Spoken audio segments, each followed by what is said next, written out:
Apakah benar kalau hari ini itu konsumen selalu cari harga yang termurah? Jadi mereka akan selalu membandingkan toko kita dengan toko lain yang mungkin terdekat dari kita, atau bahkan mereka akan membandingkan harga kita dengan yang ada di online. Simak terus. Jadi sebagai seorang pemula, kita itu seringkali merasa khawatir, kita itu seringkali merasa takut kalau pesaing kita, toko-toko yang terdekat dari kita, bahkan yang lebih senior dari kita itu selalu memiliki harga yang lebih murah dari harga jual kita. Nah, apa yang harus kita lakukan supaya usaha kita ini tetap bisa tumbuh dan mendapatkan pelanggan yang semakin banyak? Solusinya sebetulnya tidaklah terlalu sulit, jadi kita cukup butuh yang namanya brand yang lain daripada yang lain.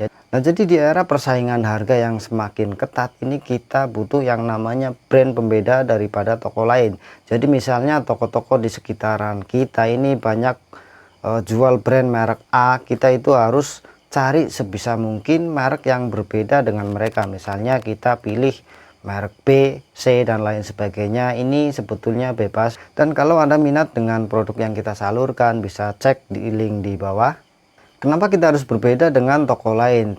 Sebagai contoh, kita sebut saja kalau kita jual brand yang seperti Philips, itu kita akan dijamin kesulitan untuk ambil keuntungan yang besar, karena itu memang sudah harga pasaran.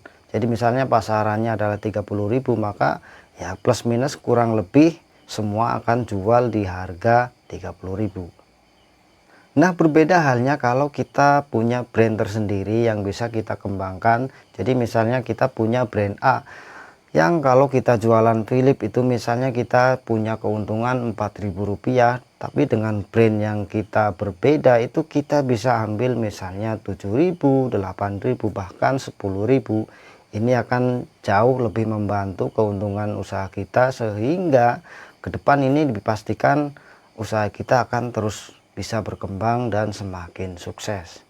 Kemudian hal yang harus kita lakukan lagi yaitu kita upgrade skill jualan kita. Jadi kita harus banyak-banyak belajar bagaimana caranya menjual, bagaimana caranya mendatangkan traffic lebih banyak, sehingga kita akan mampu bersaing dengan toko-toko lain yang mungkin berdekatan dengan toko kita.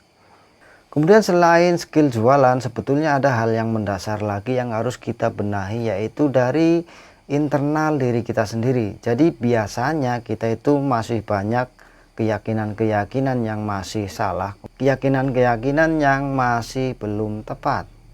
Dan ini tentunya Anda harus berhati-hati dengan keyakinan yang Anda yakini. Jadi mungkin Anda akan ingat yang namanya hukum tarik-menarik. Jadi apa yang kita tarik itulah yang akan datang kepada kita. Jadi misalnya kita beranggapan kalau orang selalu cari harga yang termurah, atau orang selalu membandingkan harga kita dengan orang lain misalnya, itu Anda harus berhati-hati dengan keyakinan-keyakinan yang seperti itu. Karena tanpa sadar Anda ini sedang menarik orang-orang yang suka menawar, kemudian suka membanding-bandingkan harga kita dan lain sebagainya. Intinya Anda ini tanpa sadar sedang menarik orang-orang yang kurang positif untuk masuk ke dalam kehidupan kita. Ya, demikianlah tips singkat dari saya, semoga hal ini dapat bermanfaat.